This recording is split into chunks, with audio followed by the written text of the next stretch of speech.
Quero convidar você a abrir em Tiago capítulo 3. O tema essa manhã é temperança. Algo que Deus tem falado muito, que todos nós precisamos aprender. Todos nós precisamos desenvolver essa área e a gente tem aprendido nessa série de mensagens de Tiago, que tantos ensinos, tantas coisas. Então abra comigo Tiago capítulo 3, verso número 1.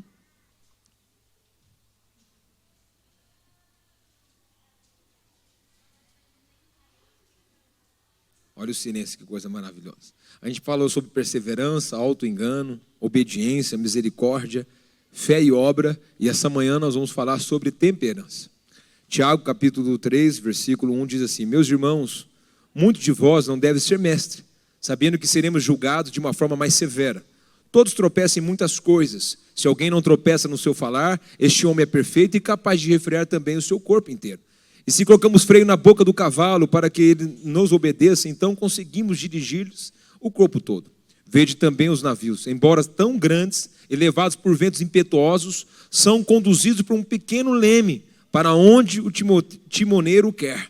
Assim também a língua é um pequeno membro do corpo, mas se gaba de grandes coisas. Vede como um grande bosque é incendiado por uma pequena faísca. A língua também é um fogo. Sim, como um mundo de maldade, ela é colocada entre os membros do nosso corpo e contamina todo o corpo e põe em chama o curso da nossa existência, sendo por sua vez posta em chamas pelo inferno. Pois toda espécie de feras, aves, répteis, animais marinhos doma-se e tem sido domada pelo gênero humano. Mas nenhum homem pode domar a sua língua. É um mal que não se pode conter. Está cheia de veneno mortal. Com a língua bendizemos ao Senhor e Pai, e com ela amaldiçoamos os homens, feito à semelhança de Deus. Da mesma boca procede bênçãos e maldição. Meus irmãos, isso não deve ser assim. Será que da mesma fonte pode jorrar água doce ou água amarga? Meus irmãos, acaso uma figueira pode produzir azeitona ou uma videira figo? Também, tão pouco, uma fonte de água salgada pode dar água doce. Pai, essa é a tua palavra e nós rogamos por ela.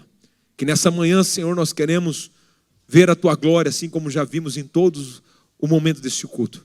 Que eu seja o instrumento do Senhor para a manifestação da tua glória e que eu possa somente expor o seu texto, a tua palavra, que é boa, é perfeita e é agradável. Por isso o Espírito Santo nos conduza nessa manhã e que no nome de Jesus a tua presença venha sobre nós de uma forma clara, audível, para que nós possamos experimentar mais de ti. Assim nós te louvamos, nós te damos graça, em nome de Jesus, amém.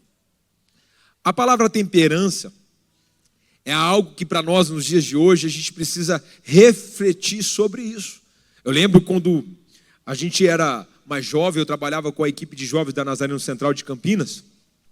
No final do ano a gente pegava um ônibus e a gente ia lá para o Jardim Gramacho, lá no lixão, lá no Rio de Janeiro, para dar um choque de realidade para a galera. A molecada, eu já contei isso aqui, a molecada ela saía de um ambiente onde a luta dela e a briga dela era porque ela não ganhou aquilo que era mais moderno, porque aquilo que ela ganhou que era mais eficiente. E aí a gente chegava naquele lugar, numa realidade onde as pessoas moravam num metro quadradinho assim, bem pequeno. As pessoas entravam no ônibus e já ia para um outro extremo. Eu tenho que vender tudo que eu tenho. Eu saía de um extremo e ia para um outro extremo. Eu falei, não, você não precisa vender tudo que você tem, você precisa ser alguém equilibrado. Vira para alguém assim, ó, você precisa ser alguém equilibrado. Você precisa ser equilibrado. Temperança é a qualidade ou a virtude de quem é moderado, comedidos sobriamente no consumo de alimento ou bebida, nada é exagerado. Você já viu gente que não consegue comer só um bis? É uma loucura comer um bis só, né? Não é? Então, a gente está... ou não é? É uma luta. Então, a temperança é isso. É quando a gente se sente equilibrado. Na Bíblia, a gente fala da fé moral. Fé, esperança e amor. Essa é uma fé cardeal do cristianismo. A fé moral, ela vai falar de outras coisas. É moderação, ela é prudência, ela é justiça, ela é fortaleza. A gente não é a religião que proíbe as coisas. Tudo que Deus criou é bom. Fala assim, tudo que Deus criou é bom. Tudo que Deus criou é bom. Então Deus não é, a nossa religião não é uma religião da proibição. A nossa religião é a religião do equilíbrio. A nossa religião não é a religião que a gente abomina as coisas. Tudo que Deus criou é bom. Então nada que Deus criou é errado. Tudo que Deus fez é maravilhoso. Qual é o problema? A falta de equilíbrio. O equilíbrio é o problema. Então a religião, o Islã proíbe as coisas. No Islã é proibido, é radicalismo. Essa religião é a religião da proibição. É proibido isso, é proibido aquilo, é proibido daquele jeito. Não pode isso, não pode aquilo. Não, tudo que Deus criou é bom. O demônio é uma criação boa de Deus, só que ele caiu. Então tem virtudes boas nele, mas porém ele age tudo para o mal. A gente pode usar aquilo que é bom que Deus criou para fazer o mal. Então a gente pode usar aquilo que é bom para fazer o mal. Por exemplo, dinheiro é bom, mas a gente pode usar o dinheiro para o mal. Poder é bom, mas a gente pode usar o poder para o mal. Prazer é bom, mas a gente pode usar o prazer de uma forma imoral. Então todas as coisas são boas, desde que nós usamos da forma adequada. Desde que a gente use de uma forma correta. Então a gente usa um elemento que lá atrás foi dito, a gente usa o bem e o mal, é maniqueísmo. O que é o maniqueísmo? É um pensamento lá atrás que a gente transforma em um Deus bom e um Deus mau, o bem e o mal. Então olha que interessante, esse pensamento maniqueísta. A gente tem Deus do lado bom e tem um demônio do lado mal. Aí a gente pega o joystick, aquele brinquedinho, e começa a orar. Conforme a gente começa, ou a gente ora bastante, Deus vence.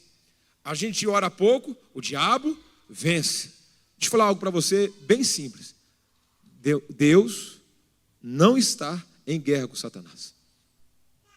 Deus é Deus, Ele é soberano, Ele é sobre todas as coisas. Lembra que a gente está lendo a carta de Tiago, porém lendo a carta de Jó. Quem que permitiu o demônio tocar em Jó? Foi o próprio Deus.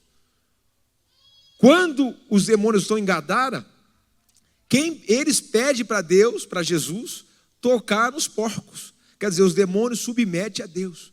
Então nós precisamos não viver dessa forma, bem ou mal. Tudo que Deus criou é bom. De novo, repete aí, tudo que Deus criou é bom. Então você é uma boa criação de Deus, você não é mau.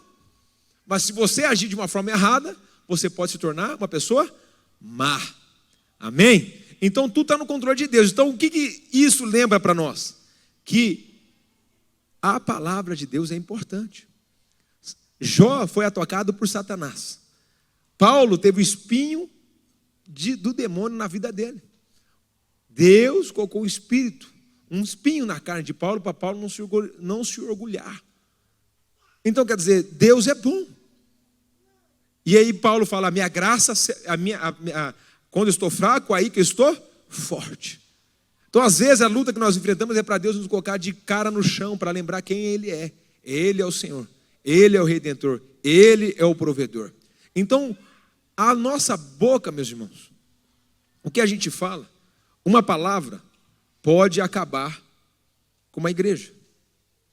No primeiro século, a igreja teve uma divisão por causa de uma palavra. Deus, Pai, Filho e Espírito Santo. Um cara chegou e falou que Deus era uma pessoa, que o Espírito era outra e que Jesus era uma outra. Pelágio, uma teologia pelagiana. O que aconteceu? Uma divisão. Uma palavra errada pode acabar um casamento. Uma palavra errada pode acabar uma amizade. Uma palavra errada pode acabar com o mundo. Tem um filme chamado A Sombra de Todos os Medos. Era uma pressão sobre vários países de guerra, e por causa de uma pressão, uma especulação, ia ter uma guerra mundial. Aí tem um agente da KGB, ele tem a palavra correta, ele vai passando, e aí quando está todo mundo preparado para apertar o botão para explodir tudo numa guerra, ele vem com a palavra correta. Então, ou seja, a palavra pode trazer um problema sério. Vamos conversar um pecado aqui, gente? Quem aqui já não começou, já soltou uma palavrinha, aí o Chico pegou fogo e falou, por que eu fui falar isso? Levanta a mão, vamos confessar nossos pecados aqui essa manhã. Todos nós, meus irmãos, todos nós já falamos alguma coisa que a gente não deveria ter falado, mas aí o orgulho não permite pedir perdão. O orgulho, sou tão orgulhoso. Se quiser, tem que submeter a mim. Oh, glória. Né? Aqui todo mundo tem problema com isso aqui. John Stott fala, se a gente pensasse 5 segundos antes de dar qualquer palavra, 90% dos seus problemas seriam evitados. Então a gente vai entrar agora no texto. Então, tudo que a gente lê na Bíblia é uma regra de ouro aqui. Eu já falei 10 vezes sobre isso. Qual é a regra de ouro? Contexto. Repete comigo, contexto. Tudo é contexto. Para quem que Tiago está escrevendo, por que Tiago está escrevendo e como Tiago está escrevendo. Aí ele diz no versículo 1, olha lá: meus irmãos, muito de vós não deve ser mestres. O que ele está mostrando aqui? Nessa igreja, em Tiago, lá nessa igreja, muita gente queria ser mestre, que muita gente queria ensinar, que muita gente queria falar, que muita gente queria ser alguém que conduziu o povo à presença de Deus, mas a motivação não era uma motivação correta. Talvez a motivação era para um benefício, talvez a motivação era pela posição, mas eu vou destacar 3. Por que muitos de vós não pode ser mestre? Primeiro, porque falta vocação. Segundo, preparo. E a gente não pode ser seduzidos pelo privilégio. Porque Tiago coloca ali, na parte B do versículo, sabendo que serão julgados de uma forma mais severa. Todo aquele que se levanta para ensinar, todo aquele que se levanta para falar, o seu julgamento será de uma forma mais severa. E Tiago está dizendo, muitos de vocês aí não podem ser mestre. Por quê? Porque vocês não têm habilidade para ser mestre. Muitos de vocês não têm convicções, não têm um chamado, não foram chamados para isso. Então você não deve ser mestre. Não olhe pelo privilégio, não olhe pelo benefício. Pense que você vai ser cobrado mais do que todos aqui. Então existe uma responsabilidade. Então Tiago coloca essa responsabilidade. Existe essa responsabilidade de ensinar. Por quê? Para ensinar, a gente precisa ensinar corretamente. Para ensinar, a gente precisa explicar o texto. Para ensinar, a gente precisa explicar o que a Bíblia diz. Não é o que eu acho, é o que a palavra de Deus diz. Não é a minha interpretação, é o que a Bíblia diz. Existe 2000 anos de história. 2000 anos de pensamento sendo formado. Você está em cima de 2000 anos de história. Então você não pode chegar aqui e falar assim, a gente vê, como Bonhoeffer diz, um filme maravilhoso, está lá na Prime. Eu coloquei para o grupo de servos assistir. Assista lá, A Redenção, Bonhoeffer. Ele estava no campo de nazista, ele escreveu um livro chamado Discipulado, um dos livros mais vendidos no mundo. E ele está no campo de guerra, ele começa a cuidar dos judeus, ele morre amarrado numa corda, enforcado, por não negar a Cristo, e ser mesmo alemão, e morrer dentro do campo de refugiado. Assista lá, pega, em vez de você assistir Big Brother que está passando aí, você assista um filme bonito. Versículo de número 2. Tema principal. Então a regra de ouro é para quem que Tiago está escrevendo. Para quem que Tiago está escrevendo? Para os mestres da igreja. Agora ele vem com uma palavra. Olha só, tema principal, versículo 2 até o versículo 4. Todos tropeçam em muitas coisas. Olha lá, ele coloca aqui uma palavra. Todos. Você tropeçamos em muitas coisas. Quer dizer, não existe alguém aqui que não tropece. Olha que ele diz o versículo, continuando 2. Se alguém não tropeça no falar, esse homem é perfeito e capaz de refrear também o corpo inteiro. Olha só, se a gente não tropeçar, é o mais difícil para o mais fácil. Eu não tenho problema de moralidade, mas você pode ser desastrado no falar. Então é para o mais difícil, para o mais fácil. Qual que é mais difícil, meus irmãos? Controlar a nossa boca. O que é mais difícil para nós é controlar o que a gente fala. O que é mais difícil para nós é controlar a nossa fala. Hoje em dia, meus irmãos, todo mundo quer ter o direito de falar. O Neymar comprou uma casa. O que eu tenho a ver que o Neymar comprou uma casa? O Neymar chegou de helicóptero no jogo. O que eu tenho a ver que o Neymar chegou de helicóptero? Eu estou vindo aqui limpar a igreja, preciso de gente aqui para ajudar. O Neymar está lá no outro lado, jogando no Santos. Eu não moro em Santos. O que tem a ver o presidente da República dos Estados Unidos? Não tem nada a ver comigo. Eu preciso arrumar o meu jardim que está desarrumado. Eu preciso arrumar a minha casa que está desarrumada. Eu preciso fazer as coisas da minha vida. E a gente parece que gosta de assistir a vida dos outros. E aí é chamada fake news. Meus irmãos, o que tem de fake news hoje? Esse dia eu estava ouvindo um exemplo. É o Rui Barbosa comentando a arte do Templo de Salomão, lá de São Paulo. Uma coisa grosseira, uma arte. Você acha que o Rui Barbosa ia comentar aquilo? E aí você compartilha. E o fake news, quando sumiu uma criança, você compartilha. Gente, manda nos grupos de WhatsApp, sumiu uma criança. Nem sabe se é verdade. No Brasil, em Santos, uma mulher foi morta. Porque foi distribuída uma fake news que aquela mulher raptava a criança. E era feiticeira. Quando viram a foto da mulher, viram uma foto da mulher no bairro, espancaram aquela mulher. Assassinaram aquela mulher. E não tinha nada a ver com aquela mulher.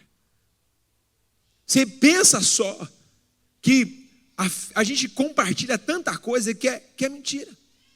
E aí, olha o exemplo que ele coloca para nós, no versículo de número 3. Olha que interessante. Se colocamos freio na boca do cavalo, para que obedeça, então conseguimos dirigir o corpo todo. Veja também os navios, embora tão grandes e elevados por ventos impetuosos, são conduzidos por um pequeno leme, para onde o timoteiro quer. Ou seja, se um cavalo precisa pôr um freio na boca, um navio daquele tamanho, só um vento conduz, o que você precisa fazer? Você precisa pensar naquilo que você fala. E como você fala? E por que você fala? Às vezes, meus irmãos, ficar quieto é bom. Todo mundo tem opinião de algo.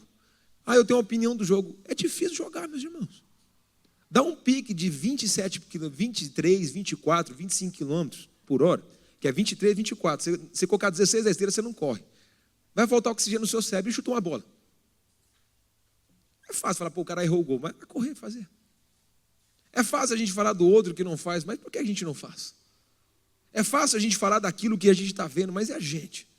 Como que a gente olha para dentro de nós? Então a gente olha para esse texto está nos mostrando que esse tipo de vida precisa ser analisada. Então a gente precisa entender que a gente precisa domar a nossa boca. Vira para alguém dos lados e diz, hoje você precisa aprender a domar a sua boca. Olha só, que responsabilidade, meus irmãos. Que luta isso aqui. Todos nós pecamos nisso, meus irmãos. A gente é assim. Então, então a gente falou do tema principal. Agora, vamos olhar o outro tema.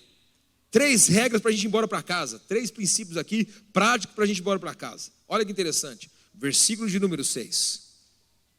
A língua também é um fogo.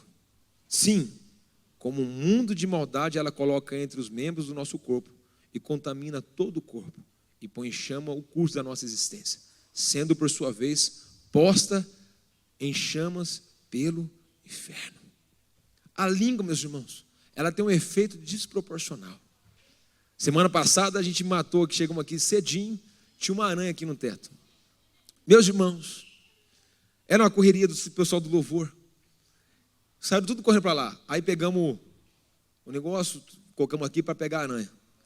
A aranha era desse tamanho. Acabou o culto, meus irmãos, a aranha estava aqui já. A gente gosta de contar uma vantagem, meus irmãos. A gente gosta de contar, tirar onda. A gente gosta, tem aqueles irmãos que gostam de contar uma boa história. Aí você fala assim, a história é do outro, mas aquele irmão conta uma história maravilhosa, ele interpreta bem. A gente gosta, vai pescar, pega um peixe assim, aí pega e fala, não, é desse tamanho aqui. E a gente gosta de contar, não, porque se não fosse eu. A gente gosta de contar as vantagens. Não, porque eu cheguei, aconteceu a coisa. Não, porque a gente gosta, meus irmãos. Olha como que a nossa boca é. A gente gosta de ter vantagens. Então a gente precisa aprender, que a gente tem que aprender a não ter vantagem, a ser correto. Minha mulher me corrige, meus irmãos, a minha mulher, ela é a Bíblia na minha casa. Ela põe eu em ordem. Melhorei muito, tem que melhorar muito. Quando eu falava assim, estou chegando, ela falava, você nem saiu de casa. Eu estou a caminho, você nem entrou no carro. Eu falei, pelo amor de Deus, não interessa. Ela falou assim, tem que falar da forma correta. Hoje, como eu falo, eu estou no carro, eu estou em casa, atrasei, me desculpa, vou atrasar. Porque vai me colocando em ordem. Então a gente se gaba por muita coisa, a gente precisa parar disso. Olha que interessante, uma palavra. Saul matou 10.000. Davi matou seus 10 milhares. Uma palavra, meus irmãos, gerou uma guerra sangrenta em Israel, por causa de uma palavra chamada 10. Os 10. Uma palavra gerou tanta inveja em Saul, que Saul correu atrás de Davi e foi atrás de Davi até matar, tentando matar. Uma palavra, meus irmãos. Uma palavra. Uma palavra pode mudar todo o curso de uma história. Uma perseguição sangrenta por causa de uma palavra. Hoje eu quero dizer para você, cuidado com as suas palavras. E olha que interessante, versículo de número 7. Pois toda espécie de feras, aves e répteis, animais marinhos domam-se e tem sido domada pelo gênero humano. Olha que interessante, meus irmãos, a gente consegue domesticar um elefante. Olha o tamanho do elefante. A gente consegue domesticar uma foca. Quem já viu a foca pura, você pega o peixinho, ela vai para lá, dá beijinho. O leão marinho, tanta coisa. Aí você vê o sheik agora, eles dominam, ele pega leão, um leão. O leão fica mansinho, brinca com eles. A gente consegue dominar um animal. O texto está dizendo, vocês conseguem dominar um animal. Mas olha que interessante, versículo 8. Mas nenhum homem pode dominar a sua língua. Olha que interessante. Então Tiago está se contradizendo. Ele está mostrando e agora está dizendo para nós. Agora, mas nenhum homem pode dominar a sua língua. Mas peraí, tem uma coisa errada. Como que o Senhor está dizendo isso para nós e agora está dizendo que nenhum homem pode dominar a sua língua? O que ele está querendo dizer aqui? Quem pode nos ajudar a dominar a nossa língua? Deus. Quem pode ajudar a gente a submeter à vontade? É o Senhor. Quem pode colocar as palavras de bênção na nossa boca? É o Senhor. Então o que a gente precisa fazer? Se render a Deus. Pedir, Deus, me ajude. Deus, me socorre. Deus, eu não sei comunicar. Me ajuda a falar. Deus, eu preciso não ser desastroso na minha forma de falar. Deus, me socorre. Deus, me ajuda. Deus, por favor, entra com providência na minha vida e me socorre. Deus, por favor, me ensina. Eu não quero ser desastrado, eu não quero ser mal interpretado. Por favor, Senhor, me socorre. E aí a gente coloca sobre quem para nos ajudar a comunicar? Deus. Meus irmãos, todos nós precisamos submeter tudo a Deus. A nossa fala precisa estar submissa à palavra de Deus. A nossa fala precisa estar submissa àquilo que Deus é. E aí, olha que diz Jó, capítulo 2, versículo 9. Olha que interessante, a gente está lendo Jó. Olha a palavra que a mulher de Jó diz para ele. Mas vamos começar a ler do versículo 7. Satanás saiu da presença do Senhor e feriu Jó com feridas malignas, da sola dos pés até a alta da cabeça. Sentando em cinzas, Jó pegou um caco para se raspar. Versículo 9. Então a sua mulher disse: tu ainda te mantém íntegro? Amaldiçoa o teu Deus e morre. Olha a resposta de Jó. Mas ele disse: tu falas como uma louca. Por acaso recebemos de Deus apenas bem e não também a desgraça? Em tudo isso, Jó não pecou com seus lábios. Meus irmãos, falta de sabedoria, peça, o Senhor te dá. Perfeição aqui é integridade. A aprovação produz em nós maturidade. E a maturidade nos produz integridade. Integridade significa ser inteiro. Então nós precisamos tomar cuidado com aquilo que nós falamos. Nós precisamos tomar cuidado com a forma que nós verbalizamos, como nós falamos do outro. Porque senão, meus irmãos, vira uma terra sem lei. E a gente está falando coisas que não produz nenhum benefício, não produz nenhuma vida, não produz nenhuma salvação, mas produz morte, guerra e desgraça. A mulher de Jó falou para ele: amaldiçoa esse Deus e morre. Não, nossas palavras precisam ser palavras de encorajamento. As nossas palavras precisam ser palavras que traz vida para as pessoas, não morte para as pessoas. A tua boca tem poder. A tua boca tem poder. A sua boca fica, que desgraça, olha que demônio, olha que isso. O que você está declarando para a sua vida? Você está declarando maldição para a sua vida. Você está declarando para a sua vida uma legalidade que o diabo tem poder para dizer. Eu já fiz a dinâmica aqui um dia, vou fazer de novo aqui para você. Olha que coisa maravilhosa, olha como a boca tem poder. Eu vou fazer, se você não fez, você vai fazer. Se você fez, você vai fazer de novo. Você vai contar de 1 a 50, em silêncio, na sua mente.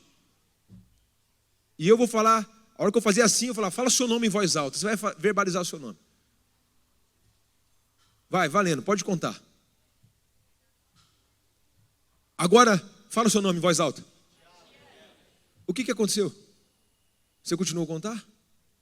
Então, se eu estou pensando coisas ruins na minha cabeça, eu começo a declarar bênção, o que vai acontecer com o meu cérebro? Ele vai parar de pensar naquilo.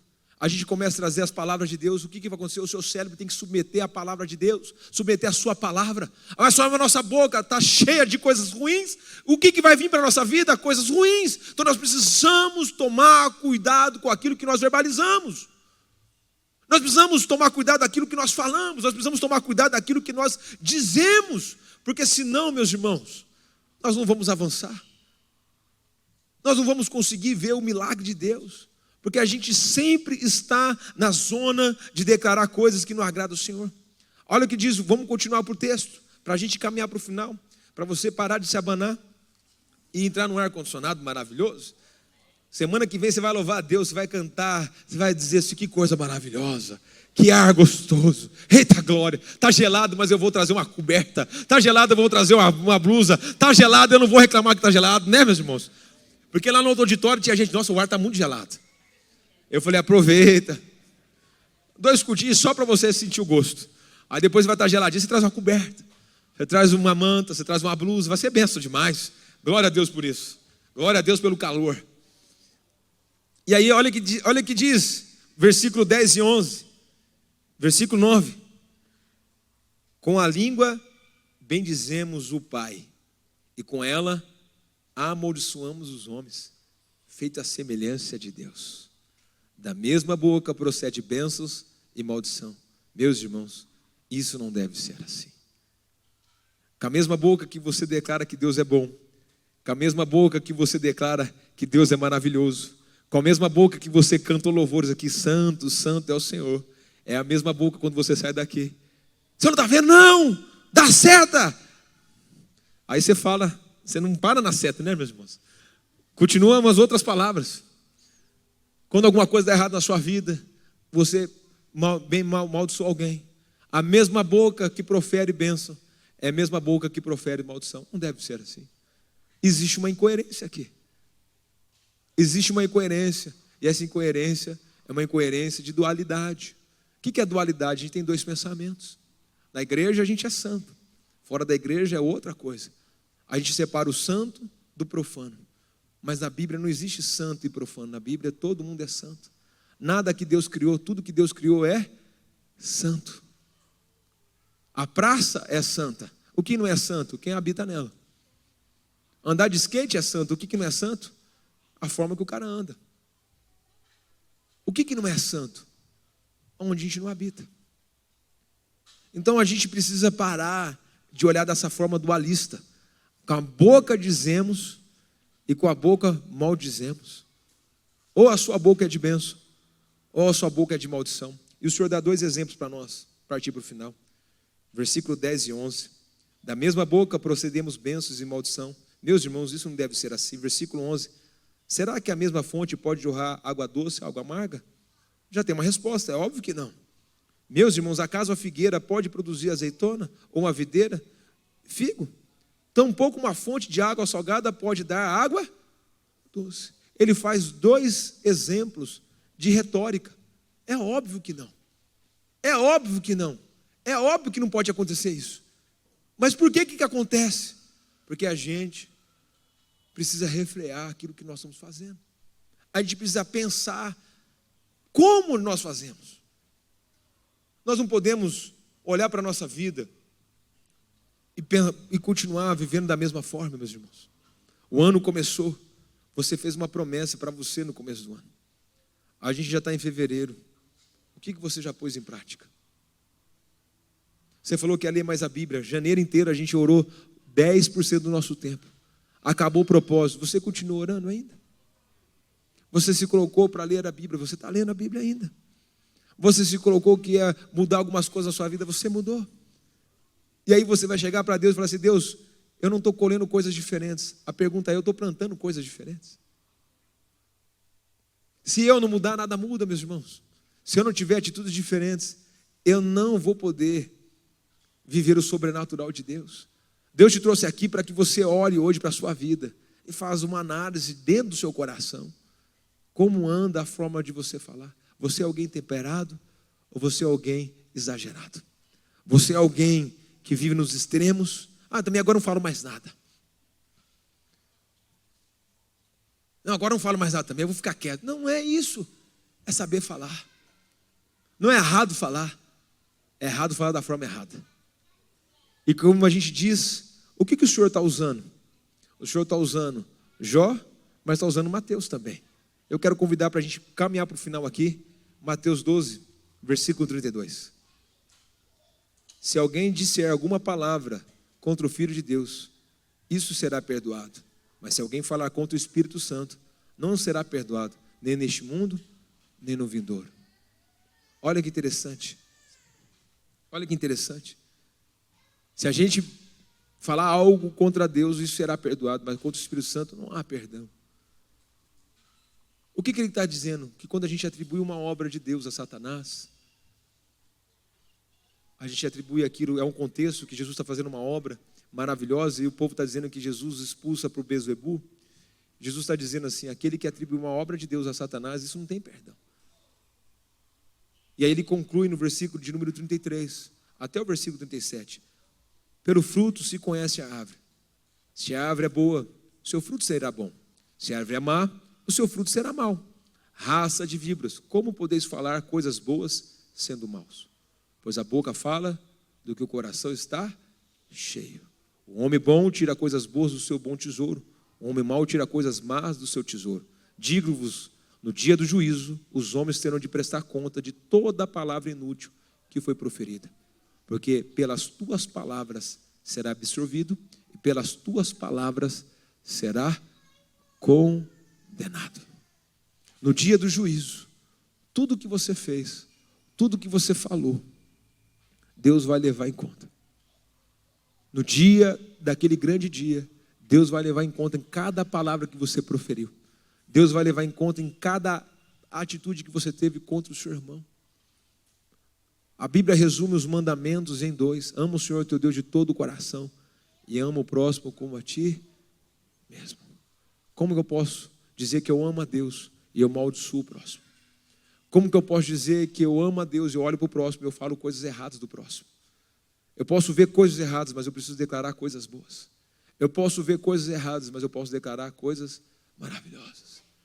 Eu lembro de um dia, nós estávamos num lugar e uma moça da igreja, ela foi levada com as amigas para a balada. Deram um remédio para ela. Essa menina foi abusada. Abusada. E quando ela liga para um amigo para buscar ela está na porta da balada chorando, toda suja, imunda, se sentindo mal. Nós chegamos, abraçamos aquela menina, sentamos com ela na calçada, tiramos o cabelo do rosto dela, passamos uma água no rosto dela e falamos para ela assim: você é a menina mais pura que eu conheço. Você é a menina mais amável que eu tenho. Nada do que fizeram com você vai mudar quem você é. Você continua sendo a menina dos olhos de Deus. Alguém que ama ao Senhor sempre vai declarar coisas boas das pessoas. As pessoas não podem estar vivendo aquilo que Deus tem para ela, mas a nossa palavra é: ainda não está vivendo, mas vai viver. Ainda não é, mas será. Ainda não está acontecendo, mas eu oro para que possa ser. O que você vê, como você vê, vai determinar como você vai agir. Se você agir como humano, você vai entender tudo como humano. Mas se você olhar com os olhos de Jesus, todo mundo tem um coração cheio da presença de Deus. A gente precisa trazer à existência aquilo que não existe. Mas a boca fala do que o coração está cheio. Não é porque nós tomamos umas decisões, não é porque a gente tem medidas para a nossa vida, que os outros têm que ter.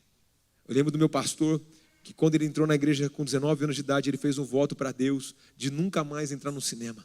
Porque ele tem 80 anos. Quando ele tinha 19 anos, há 60 anos atrás, ele não poderia entrar no cinema, porque o cinema tinha uma outra conotação. E ele fez um voto com Deus para nunca entrar no cinema.